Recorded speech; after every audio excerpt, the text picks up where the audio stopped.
So, hi, it's Cheryl. I just wanted to run through a little bit of what I view as a dynamic balancing warm-up routine. During the class, we've talked about the need to do some of these movements in some kind of consistent way so they're available for you when you don't have time to think about maintaining your balance or during the fall. And so this is a little sort of cluster of things that I've associated actually more with my martial arts training, but I find they really give you a nice kind of daily, easy few minutes warm up to nourish your balance. In the class that we just did, I read a quote from Dr. Howard Lukes that talked about like really the miracle of balance is that you're processing literally millions of bits of information every moment to achieve balance and to transition your balance. So where this routine is feeding information into this incredibly complex system that's within all of us to just feed information, nourish the system, help your body and your mind sort of stay in good, friendly relationship with each other. So helpful to have your feet comfortably apart, not so much so they're really wide and stable and not too narrow. And we're just going to start with a little bit of rotation. And so what's really helpful from a balance perspective is to make this about the foot pushes. So pushing into a foot to create the turn in the opposite direction as compared to sort of turning from your chin, from your eyes, from your shoulders. We want all of this part of our body to go for the ride, to rotate, to let this sort of lush pressure information from your feet drive this sense of movement and rotation.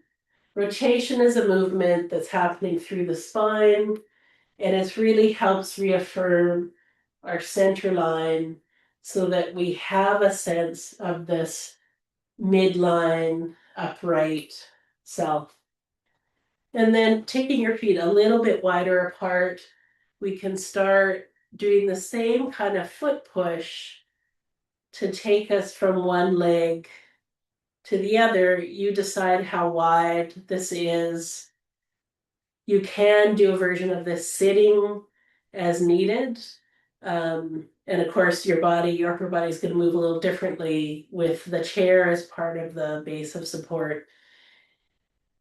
And again, we want this to be a lower body activity, pushing through the foot, coming over into the receiving leg. And so notice if your head's leading the movement. If you tend to live in your head, that's often what happens. We want this to be a floor-led, pelvis-led, foot-led activity.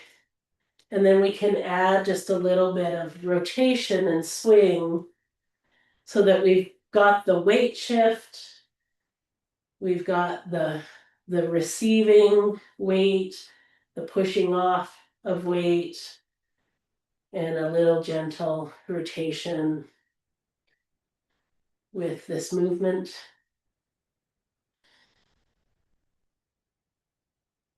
And this can be quite pleasant. People ask like, how long should I do this? A rule of thumb to do something between 6 and 10 versions of it.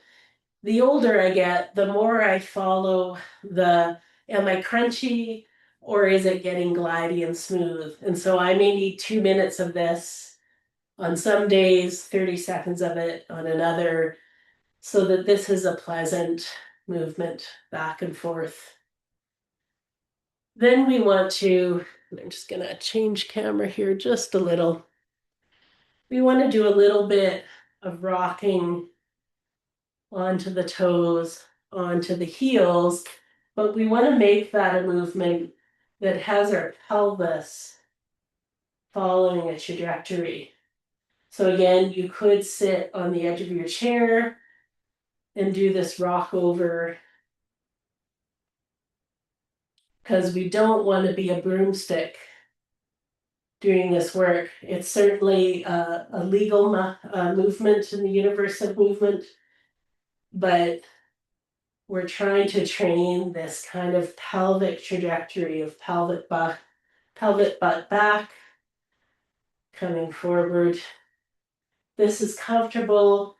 You can add arm swings, but see if you can make it a swing that's because of the pelvis, because of the lower body, so that rather than, swinging, having the arms lead, we're trying to cultivate this relationship of lower body leading this movement.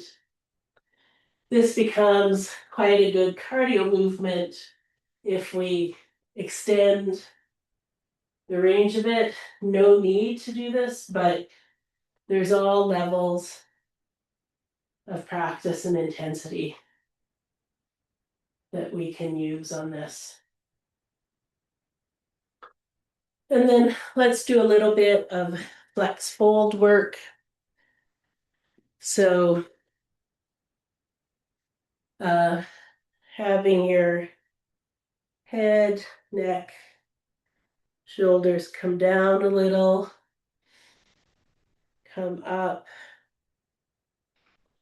We tend to, in our adult lives, sort of be a bit stiff in the neck, between the shoulder blades, in that mid-back area. So really helpful to just let yourself drape like wet laundry, and then bring yourself back up.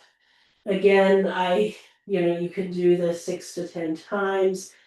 I'm listening for the little snap, crackle, pops through my spine, and for this quality that this is easy, glidey, pleasurable to do.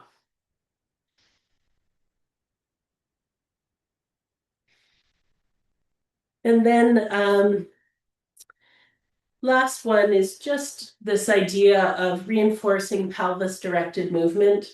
So an easy version of this is just to rotate your pelvis.